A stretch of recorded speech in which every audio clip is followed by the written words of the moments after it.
Namaskar dear learners, welcome to the MOOC course of Pharmacology 2, subject code BP503T. I am Dr. Sardindu Kumar Mishra, Associate Professor in the Department of Pharmacology at Ramesh Institute of Vocational and Technical Education, Greater Noida. So dear learners, today we are going to discuss the pharmacology of or you can say pharmacotherapy of gout, ठीक है, and we can discuss the anti-gout agents, ठीक है. These are the learning objectives. At the end of this lecture, you will be able to define the gout, what is the etiological factor and what is the pathophysiology of gout. You can explore the drugs which are used in acute as well as the chronic gout disease. ठीक, you will be able to analyze the selection criteria of different anti-gout drugs and what are the agents which are used for the prophylaxis of the gout. Now, let's start with the introduction of gout. So, gout is a chronic heterogeneous disorder. ठीक है, so what is the meaning of heterogeneous? It means it has a different type of etiologic or causes. ठीक है ना. Generally it is involve the irregular urate metabolism. ठीक है, यानी uric acid का irregular metabolism होने की वजह से ये डिजीज ज्यादा देखने को मिलती है. ठीक है, now what happens in the gout? The uric acid, especially the monosodium salt of uric acid, deposited in the joint and the soft tissues, especially in the joint and the tissues of the you can say hand and finger. ठीक है ना, वहाँ पर ये ज़्यादा deposit होता है and that may lead to the inflammation and the degeneration of the nearby tissues or the bones. ठीक है ना. Most common form of inflammatory disorder है and generally it is observed after 40 plus of the age. ठीक है, अगर हम बात करें तो इसकी एपिडेमियोलॉजी में male are much more prone to the gout compared to the females. The word gout is derived from the Latin word known as gutta.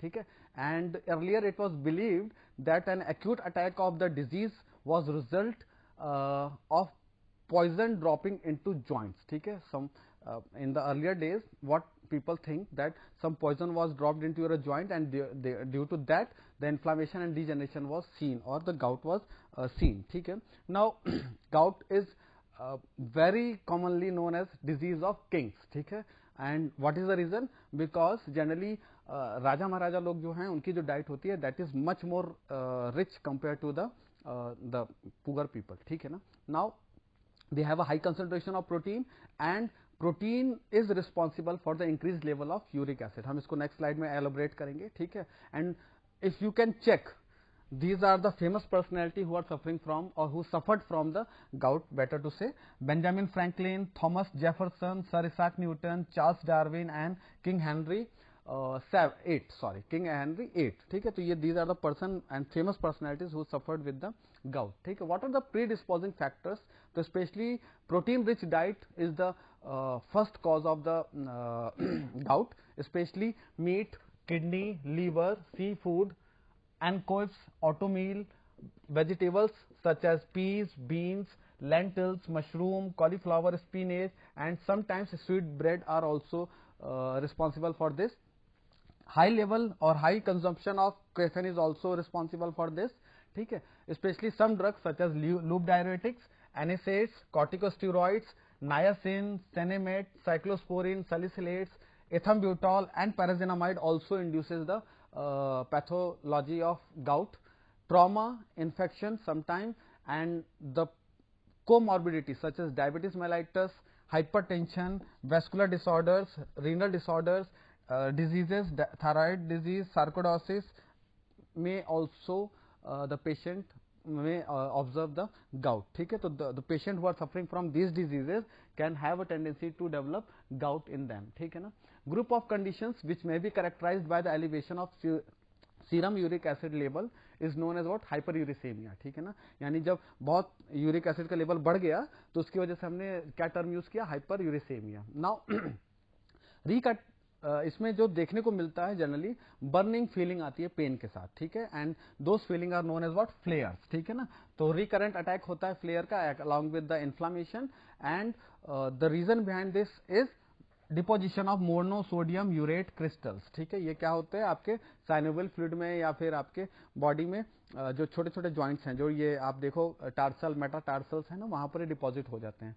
Generally once these crystals deposited and if untreated, left untreated, they may destruct the bone as well as the joint, ठीक है, and aggregation of uric acid crystal which is also known as, अगर हम बहुत सारे uric acid इकट्ठा कर दें, एक जगह क्लम्प कर दें, तो उसके लिए एक बहुत कॉमन वर्ड यूज होता है, that is known as what, tophi, ठीक है।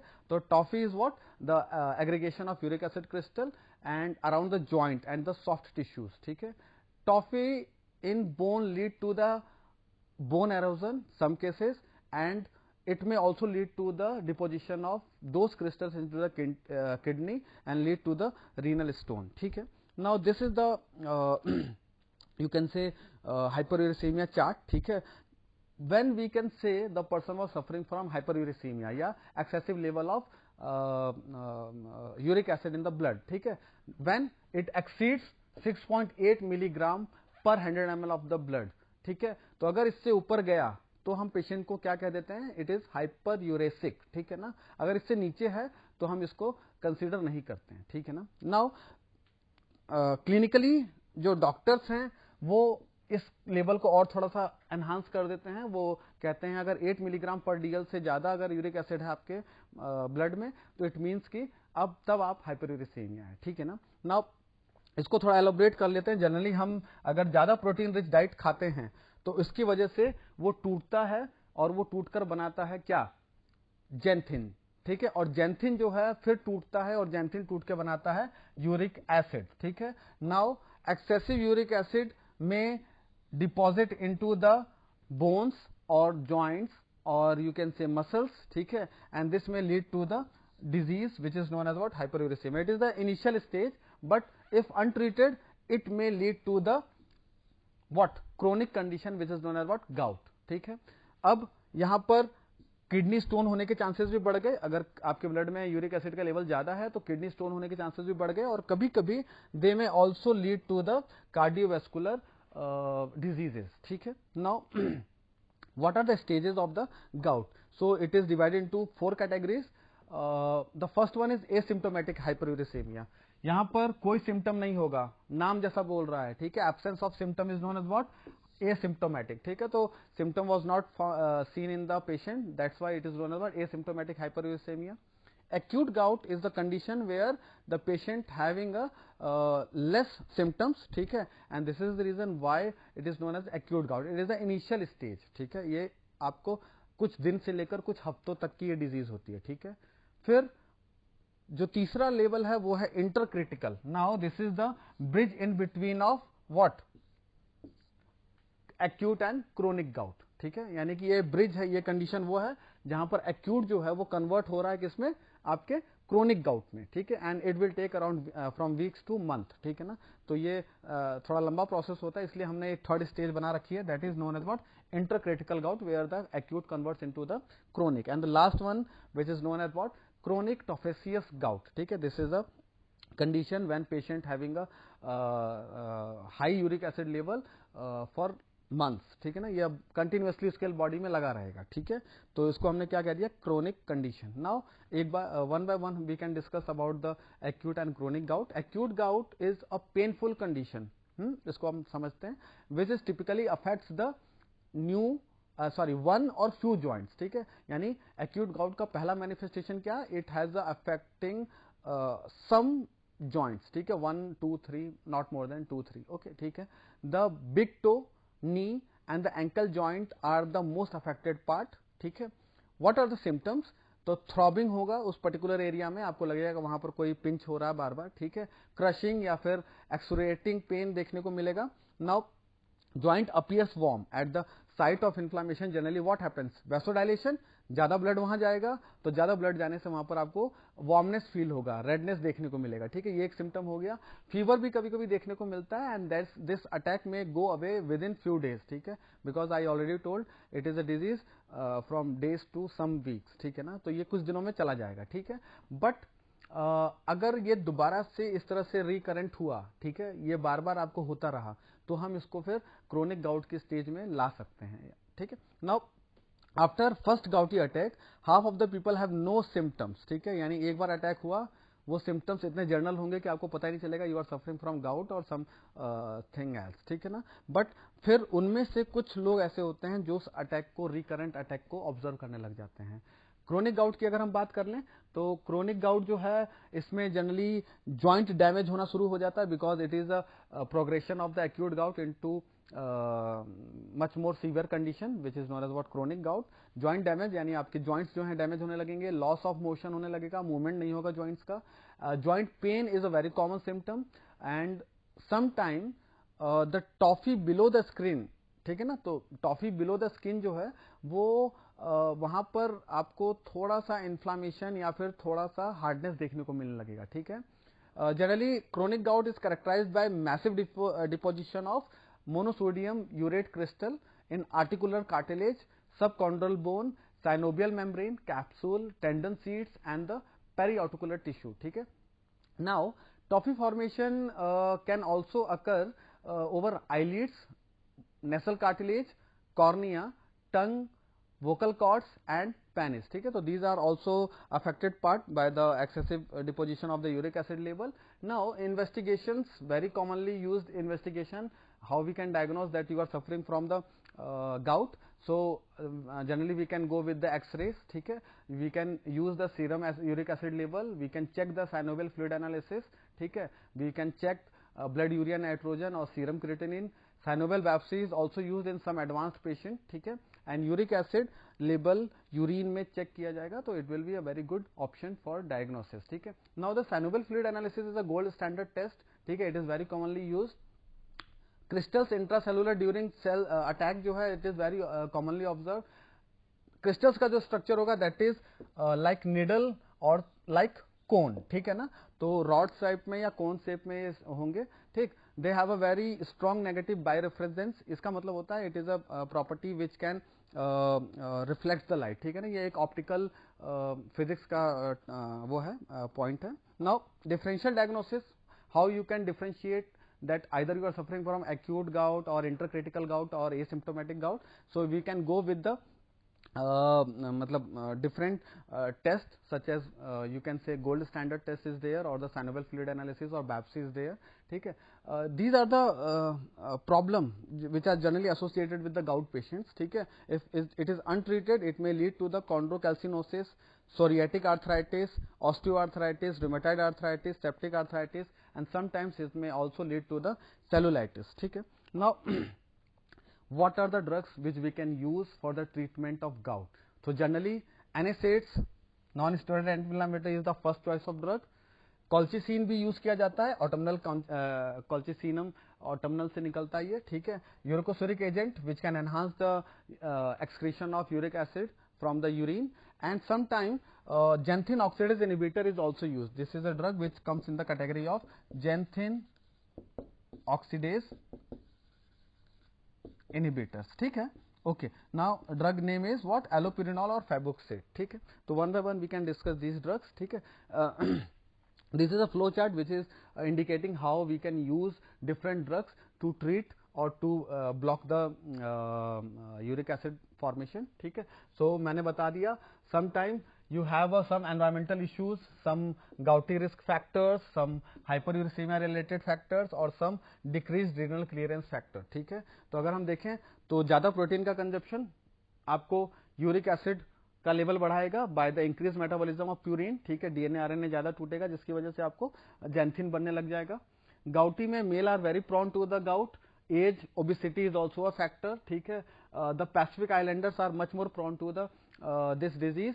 Polymorphism, especially the genetic polymorphism, is also some etiologic issue in along with this disease, ठीक है. And kidney patients are also prone to the what you can say uric acid hyperuricemia, ठीक है. Now अगर हम बात कर लें तो कुछ हम ड्रग ऐसे यूज कर रहे हैं जिसकी वजह से हमारा जो रीनल क्लियरेंस है वो क्या हुआ, कम हुआ. सच एज हमने यूज किया hydrochlorothiazide, aspirin, fructose, genetic factors and kidney disease, और इसकी वजह से यूरिक एसिड, क्योंकि ये क्रिस्टलाइन स्ट्रक्चर होता है तो ये हमारे बॉडी से एलिमिनेट आउट नहीं हो पाता है जल्दी, ठीक है. इसको एलिमिनेट करने के लिए इसको इसके लाइटर साइड में ब्रेक डाउन करना पड़ता है.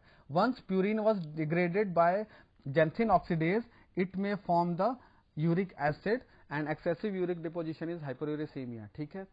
30% यूरिक एसिड जो है वो फीकस के रास्ते निकल जाता है, स्टूल के रास्ते निकल जाता है, वेयर एज 70% जो है वो आपके रीनल रूट से निकलता है, यानी यूरिन के रास्ते वो बाहर निकलता है. Now what is the role of NSAIDs? So they generally does not treat the gout. ठीक है, what they can do, they can relieve you from a pain and inflammation. ठीक है, they inhibit the urate crystal phagocytosis by the macrophages, especially by decreasing the migration of granulocytes. ठीक है, into the inflammatory. अब क्या होता है इसमें कि मैक्रोफेजेस जो हैं वो साइट ऑफ इन्फ्लामेशन पे जाते हैं और यूरिक एसिड क्रिस्टल को क्या कर लेते हैं, एनगल्फ कर लेते हैं. ठीक है, और एनगल्फ करने के बाद फिर उनको छोटे छोटे फॉर्म्स में ब्रेक करके वो रिलीज करते हैं, जिनकी वजह से साइटोकाइंस का लेवल बढ़ जाता है हमारी बॉडी में. ठीक है ना. Indomethacin, naproxen and ketorolac are the drugs which are very commonly used in the gout or associated issues. Now the second choice of drug, it is a very commonly used in the previous time. ठीक है, colchicine obtained from Colchicum autumnal. ठीक है, and it possesses the anti-inflammatory effect, but इसका जो mode of action है that is different from other NSAIDs. What it can do, it can bind with the intracellular protein tubulin. There is a protein, microtubulin protein. ठीक है, tubulin protein से bind करेगा and once it get bind, ठीक है ना, it prevents the polymerisation of those tubulin proteins, यानी कि ज्यादा ट्यूबुलिन प्रोटीन बनने से ये क्या करेगा, रोकेगा. ठीक है ना. It inhibits also inhibit the synthesis of leukotrienes. It means कि ये ल्यूकोट्राइन को बनने से भी रोकेगा, साथ में उसके रिलीज को भी इनहिबिट कर देगा. Uricosuric drugs are those drugs which are used for elimination of excessive uric acid from the urine. ठीक है ना, यूरिन के रास्ते इसको बाहर निकालने के लिए हम इसको यूज करते हैं. Generally the drugs are probenecid and sulfinpyrazone. ठीक है, ये बहुत कॉमनली यूज होने वाले ड्रग है. What are the these drugs? ठीक है, तो these are the weak organic acid. ठीक है, वीक ऑर्गेनिक एसिड्स हैं ये. सल्फिनपैराजोन का जो मेटाबोलाइट है which is known as phenylbutazone, ठीक है, वो अपना काम देता है. ठीक है, increases the excretion of uric acid. ये मैंने पहले बता दिया आपको. जनरली ये रीनल क्लियरेंस को बढ़ा देगा यूरिक एसिड के, जिसकी वजह से हमारे ब्लड में यूरिक एसिड का लेवल जो है वो क्या हो जाएगा, डिक्रीज हो जाएगा. ठीक है, तो सल्फापैराजोन क्या है, it is a metabolite of phenylbutazone. Phenylbutazone is very commonly used NSAID. ठीक है, और उसको टूटने के बाद जो हमारा मेटाबोलाइट है वो यूज किया जाता है एज ए यूरिकोसुरिक एजेंट. ठीक है, now come to the xanthine oxidase inhibitor. ठीक है, ये जो ड्रग है, this drug is a first choice of drug in the patients who are suffering from gout from weeks to months. ठीक है ना. ये काम कैसे करता है? Generally they inhibit the enzyme known as xanthine oxidase. अब जैंथिन ऑक्सीडेज का काम क्या वो समझ लेते हैं. जनरली आप जब ज्यादा प्रोटीन कंज्यूम करते हो तो ज्यादा प्रोटीन कंज्यूम करने की वजह से आपकी बॉडी में जब प्रोटीन का लेवल एक सेट अमाउंट से ज्यादा हो जाएगा तो what will happen, the excessive protein will break down into the purine and pyrimidine. ठीक है ना. Now what happen with the purine pathway, purine catabolism will lead to the synthesis of hypoxanthine. ठीक है, हाइपोजेंथिन बनेगा. ये जो hypoxanthine है, it will convert into xanthine by the enzyme known as xanthine oxidase. ठीक है, यानी ऑक्सीडेशन हो रहा है हाइपोजेंथिन का, किसमें, जैंथिन में, by the help of enzyme xanthin oxidase, and this xanthin will convert into the uric acid by the same enzyme xanthin oxidase. Yani once you can administered allopurinol, it may inhibit the pathway at two different level. The first one is the conversion of hypoxanthine into xanthin, and the second one is conversion of xanthin into the uric acid. Uric acid normal pathway में अगर हम देखें तो convert होता है much more soluble part, because uric acid की solubility, water solubility कम है, तो वो कन्वर्ट होता है एलेंटोइन में, जो कि यूरिन के रास्ते निकालने के लिए रिस्पॉन्सिबल होता है. ठीक है, for that what we can use the drug known as rasburicase. ठीक है, तो रेस्ब्यूरिकेज क्या है, it is a drug which enhance the conversion of uric acid into allantoin, which is much more soluble compared to the uric acid in the water. ठीक है ना. Now treatment goals देख लेते हैं. तो रैपिडली हम जो टारगेट है, सबसे पहले तो हमको जो जलन है या उस पर्टिकुलर एरिया में जो पेन है उसको कम करना है, एक्यूट फ्लेयर्स को कम करना है. It also use as a prophylactic agent for the future flares. ठीक है, reduces the chance of crystal induced inflammation. It may prevent the disease progression, lower the serum urate level, and correct the metabolic cause of this hyperuricemia. ठीक है. Now acute gout में अगर हम देख लें तो हमारा ये फार्माकोथेरेपी चार्ट है जो कि हम यूज करेंगे. ठीक है, अब सबसे पहले स्टार्ट करेंगे हम किससे, NSAID से। मैंने पहले बोल दिया NSAID is the first choice of drug in the acute gout. NSAID दिया, स्पेशली उन पेशेंट्स में नहीं देंगे जहां पर हमको ischemic heart disease, congestive heart failure या फिर पैप्टिक अल्सर डिजीज देखने को मिल रहा है, ठीक है, वहां पर NSAID यूज नहीं करेंगे। हाँ, कौन सा NSAID यूज करेंगे, indomethacin 50 milligram thrice a day, naproxen 825 milligram once a day और 275 मिलीग्राम 4 टाइम्स अ डे, ठीक है। अब इसके अलावा हम इसमें एक एडिटिव ड्रग लगा देते हैं which is known as corticosteroid. Corticosteroid का क्या फायदा है, हम इसको आर्टिकुलर जॉइंट्स में इंजेक्शन देते हैं, ठीक है, ये जो है ये जॉइंट्स में दिया जाता है, ठीक है। What it can do, it can reduce the inflammation in the articular joints, ठीक है ना। 20 to 30 मिलीग्राम पर डे दिया जाता है, स्पेशली इन सिस्टमिक रूट से, ठीक है। And the last one is the colchicine, ठीक है। थर्ड जो लाइन है वो क्या है, एक्यूट गाउट में कॉल्चिसिन।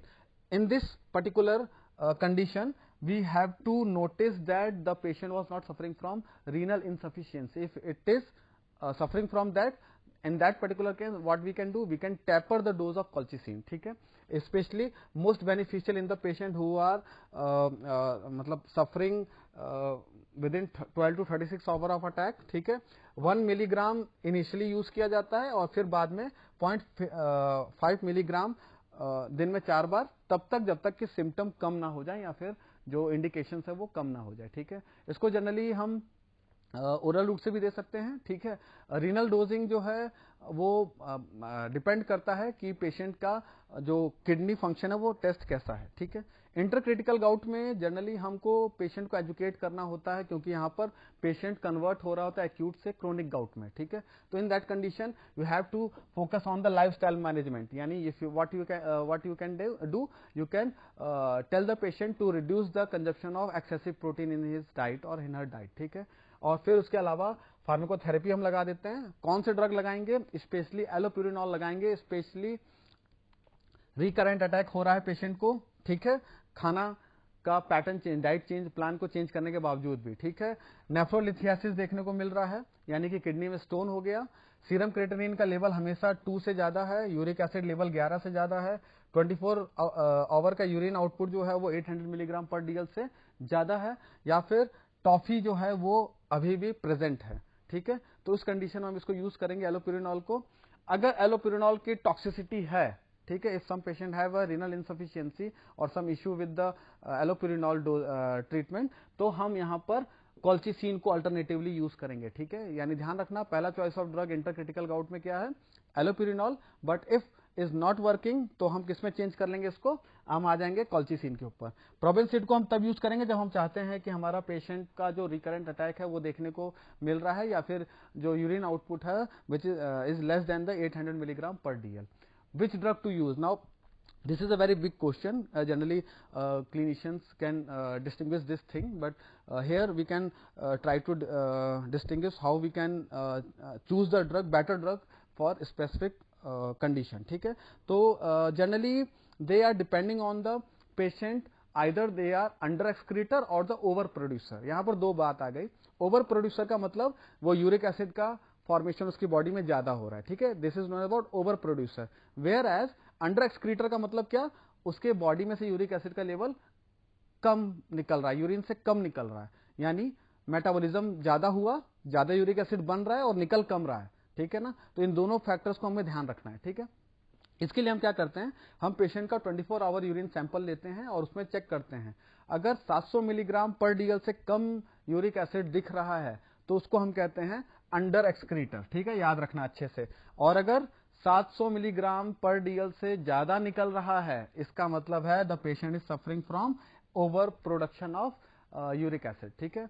तो अगर कम निकल रहा है तो यूरोकोसिरिक ड्रग के साथ जाएंगे, और अगर ज्यादा बन रहा है तो हमें एलोप्यूरिनॉल को यूज करना है जेंथिन ऑक्सीडेज पाथवे को इनहिबिट करने के लिए। 90% ऑफ पेशेंट्स आर अंडर एक्सक्रीटर, ठीक है, यानी आप इसको ऐसे समझ लो कि हम जनरली यूरोकोसिरिक एजेंट्स को ज्यादा यूज करते हैं कंपेयर टू दिस वन, ठीक है।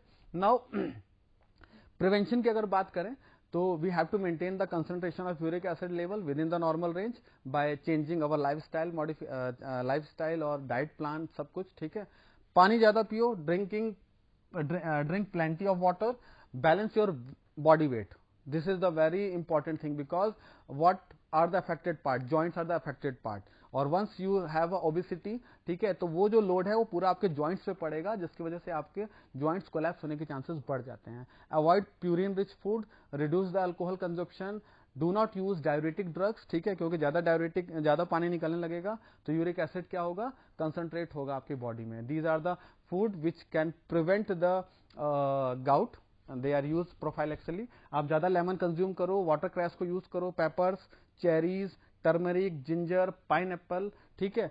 Do not go with the meat और something which is rich in the protein, ठीक है ना. न्यूअर ड्रग्स की बात करें तो यूरिकेज एंजाइम, ठीक है, these are the novel and agents which are available in the market. Uricase enzyme को यूज करते हैं हम, तो क्या करता है uricase, it catabolises the urate into allantoin. मैंने पिछले, आप अगर याद हो 2-3 स्लाइड पहले में हमने बात की थी कि यूरिक एसिड का सॉल्युबिलिटी कम है, ठीक है, तो हम उसको किस में कन्वर्ट कर सकते हैं, एलेंटोइन में कन्वर्ट कर सकते हैं. तो ज्यादा कन्वर्जन की वजह से क्या होगा, एलेंटोइन बाहर निकलने लगेगा. और for that what we can use, uricase enzyme, ठीक है. Currently approved for the hyperuricaemia by the FDA, ठीक है. Some concern is there. There is some cases which are reported with the immunogenicity and some long side effects. ठीक है. The name of drug is pegloticase. ठीक है. Pegloticase is a drug which is you can say uricase analog. ठीक है. These are the references. You can refer for further enhancement of your knowledge. ठीक है. Thank you for the patience listening. Thank you.